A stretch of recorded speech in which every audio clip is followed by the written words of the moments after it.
पखाना के हरियर होखल आम बात बा। अगर खाली पखाना के रंग बदलल लौकत बा त चिंता के कवनो बात नइखे।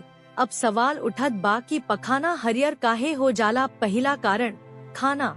अगर रवा अधिका हरियर सब्जी खाई जैसे कि पालक भा ब्रोकोली तो ओकर हरियर रंग भी रवा पखाना में आ सकेला। इस सब्जी में क्लोरोफिल नाम के एगो पिगमेंट होखेला जवन की इस सब्जी के हरियर बनावेला अवूरी उहे आपके शरीर से निकलेला।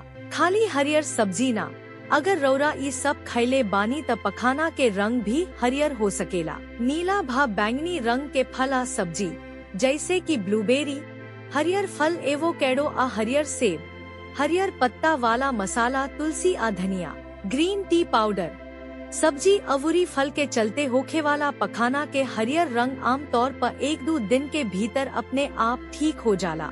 दूसरा कारण, खाने में मौजूद रंग, फूड डाई। अगर रवा कवनो ऐसन चीज खैले बानी जवना में हरियर रंग के फूड डाई मिलावल होखे जैसे कि हरियर केक भा हरियर कैंडी, एकर असर आपके पखाना के रंग पर भी पड़ सकता।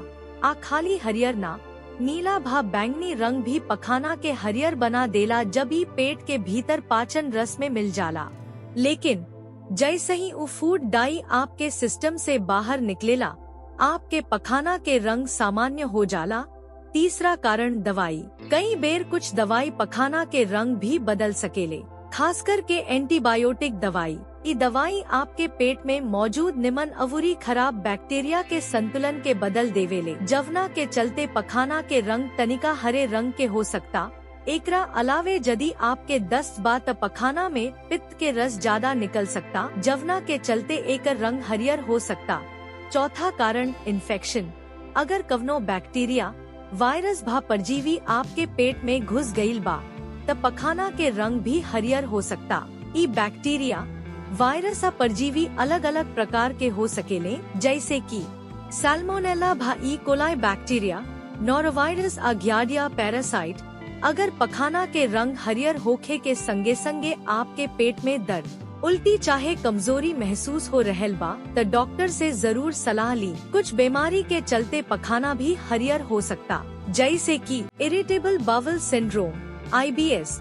ई पाचन तंत्र के एगो बीमारी हा जवना में पेट दर्द, गैस, कब्ज चाहे दस्त जैसन समस्या होखेला। अल्सरेटिव कोलाइटिस ई बड़ आंत के सूजन अवूरी अल्सर से जुड़ल बीमारी हा जवना में लगातार दस्त अवूरी खून आ सकता। क्रोन्स डिजीज ई एगो सूजन से जुड़ल बीमारी हा जवन पाचन तंत्र के कवनो हिस्सा के प्रभावित कर सकता।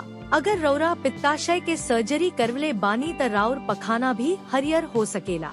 अब सबसे जरूरी सवाल, डॉक्टर के पास कब जाए के चाहिए? अगर रौरा हरियर पखाना के साथे ये लक्षण बा त डॉक्टर से जरूर सलाह ली। लगातार पेट में दर्द होखेला, अचानक वजन घट जाला, पखाना में खून बहल भा पखाना बहुत हल्का होखल, तेज बुखार होखे के चाहिए या लगातार उल्टी होखे के चाहिए।